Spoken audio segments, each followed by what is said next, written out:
Hi, my name's Ruby and I'm 13 years old, and I like nature because it's always changing. It's like something new every day and it's just an incredible spectacle. Favourite animal? Probably an elephant, because I just think they're really sweet and like gentle, even though people think they're quite loud. And my favourite bird, probably a hummingbird, because it's just quite cool, and it's the only bird that can fly backwards, by the way.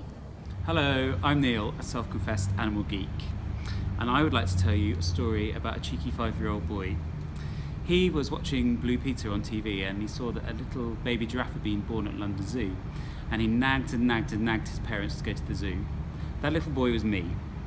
So when we got to the zoo, I decided to sneak off without my parents and find the giraffe house, which I did. When I was there, I sort of weaseled my way to the front and was standing watching the giraffe, and just, I don't know, it was the awe of seeing a huge baby that was 6 foot tall, and I was quite proud of my little adventure as well. My fascination with giraffes then continued, and I remember being in school and talking to my headmistress and saying, how do giraffes sleep? Do they sleep standing up? And she didn't know the answer, so she called London Zoo and spoke to the keepers, and they told her that they sleep standing up, but only for little 5-minute sort of naps.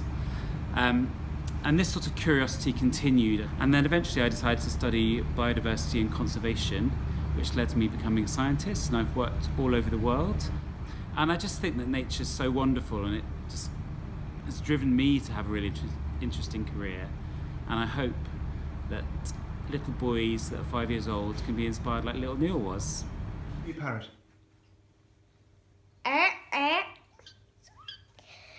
And the elephant. And then a bear, a polar bear, rah. And then a lion, rah. And then tiger, rah. Fish.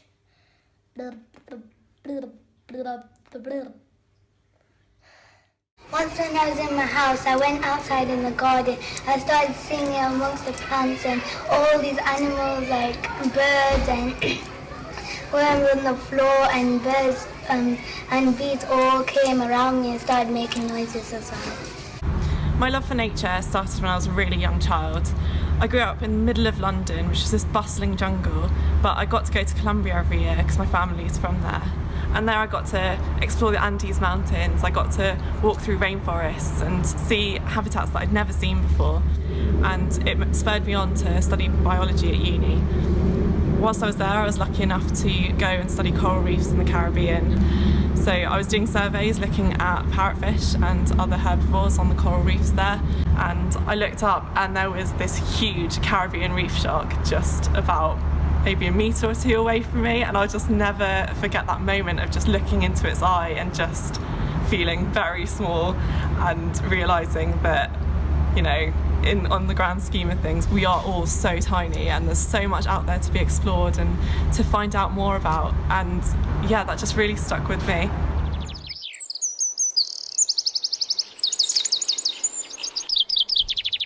I have always found birds a source of wonder and fascination. But I especially enjoy the rewards to be found where I can add purpose to my birding, particularly in my home patch in the Highlands. The birds here are like friends, and by watching and recording them over the years, it is rewarding to follow where they are to be found and how they are getting on. Nothing fulfills this structured birding better than the Breeding Bird Survey. Since its start in 1994, I have followed the fortune of 2 squares near my home in Ullapool. The BBS asked participants to survey a 1 kilometre square twice each spring, following the same route each time. My first site is on the shore of Loch Broom. I begin with a steep climb through ancient birch woodland, and after a short stretch of open moor, I descend through a conifer plantation. I love the Tolkien-esque veil of woodland and unravelling a strange call by carefully searching behind every twig and leaf. My second square straddles Loch Achall to the east of Ullapool. Again my route has some birchwood, but also open moor with a background of mountains. I trog through bog and mire and follow the shores of rivers and lochs. Scenery not out of place on a biscuit tin. My 2 visits in May and June are glorious months to be in the Highlands. The woods are a splash of colour, with the primrose and bluebell in bloom set off by the fresh green of birch. And if I'm lucky, all my visits can be finished before the midges start biting. Hi, I'm Daniel, and this is Norton Common. I love Norton Common because it's a great place for nature. And nature is good because there's so much to find out and discover. Here is what I think is what's left of a juvenile rhinoceros beetle. It's really exciting because not many beetles have horns like that. I love nature because there's so much to explore and discover, and there's endless things to do. Nature is central to my life. Everything that I do seems to link back to nature in some way. Without nature, I wouldn't think that I have much of a purpose. It's the sheer variety of life on Earth that fuels my interest in wildlife. I try and identify and find out as much as I can about the wildlife that I come across.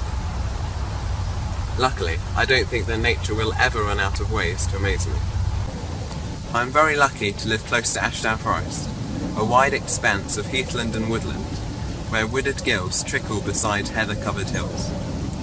In spring, cuckoos fly over, heralding their presence with their distinctive and far-carrying song.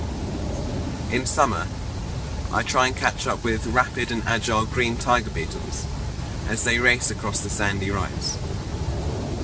Autumn brings with it redwings and ring-ouzels, as they descend to feast upon the berries of hollies and yews. In winter, I accidentally flush snipe from the boggy moors as I try and get closer to the great grey shrike I had just spotted across the valley. I'm inspired by the natural world, landscape and natural history. That inspiration is both aesthetic and investigative. I want to know how landscape and natural history work together. My fascination with how the natural world functions has made me into a scientist. Now, it's often assumed that scientists are cold and dispassionate, but I'm not. And most of my colleagues that study the natural world, that's the ecology, behaviour and evolution of organisms, are enthusiasts, driven both by curiosity but also a desire to protect the natural world. One of my favourite places, and the one that's been a major source of inspiration to me, and it's somewhere that inspires me as much today as it did 45 years ago when I first visited it, is Scomer Island off the coast of South Wales. Scomer is a plateau bounded by 200-foot cliffs and is one of Britain's most important seabird colonies, with no fewer than 12 different species breeding here. Puffins, razorbills, over 200,000 pairs of Manx shearwaters, and for me, best of all, some 25,000 pairs of guillemots. Why do I prefer guillemots to all other seabirds? Well, to put it bluntly, it's because they're so like us. I've visited Scomer each year since 1972 to study and monitor the guillemot population there. Their numbers, how well they survive, how well they breed, both to understand their biology, but because I care passionately about them. Guillemots are vulnerable to all sorts of threats, including global warming, oil pollution, overfishing, and I want these birds and their descendants to be here for our descendants. Hello, I'm Guy. I'm 11 years old, and I like nature because nature is what we need to survive, and I think without nature we won't be here. So now that there's loads of world problems going on that are affecting nature, like climate change or poaching, and that needs to stop because we need nature to survive. My love for nature has, always been around me and always been within me, and I think that's mainly down to my parents, with their sense of adventure and their sense of let's get out there, let's go explore. I was lucky enough to grow up in a place called Australia where nature is constantly around, and this one particular time having a picnic underneath a gum tree, and a kookaburra flew and sat on this branch above us, and next thing I know, my dad, he slowly reached his arm up and he didn't move, the kookaburra didn't move. and he just started stroking its belly. It still didn't move. And then he just put his hand underneath slowly and then just slowly brought it down to us when we were having our picnic. I mean, he did feed it some banana first, so I think maybe that might have had something to do with it. But it just sat there, and we just all had a pat. We all patted these really incredible soft feathers, and it just stayed there, which to me it felt like forever, but it was probably only about 30 seconds. And then, you know, the next thing I know, it just flew off. And I was probably about 10 years old, and I think from that moment, you know, I wanted to really explore, you know, nature and really dive in. I've been fascinated with otters since I was a little girl. I read the Ring of Bright Water, the Gavin Maxwell books, and to me otters were a legendary, beautiful creature that I'd never see. Now my husband's really interested in bats and he likes techie things, and one day he came back home from work having bought a rather expensive bat detector. And I thought, well, I'm not too happy about this, but I can do one or two things. I can make a fuss, which is going to get me nowhere, or I can enjoy it with him. So that night we bundled the kids into the car and we came down to this lake. And we were standing on the bridge looking at the bats, and all of a sudden a head popped out of the water. And I looked at it and I thought, crikey, that's quite big. Flat head, can't see its ears. Oh my goodness.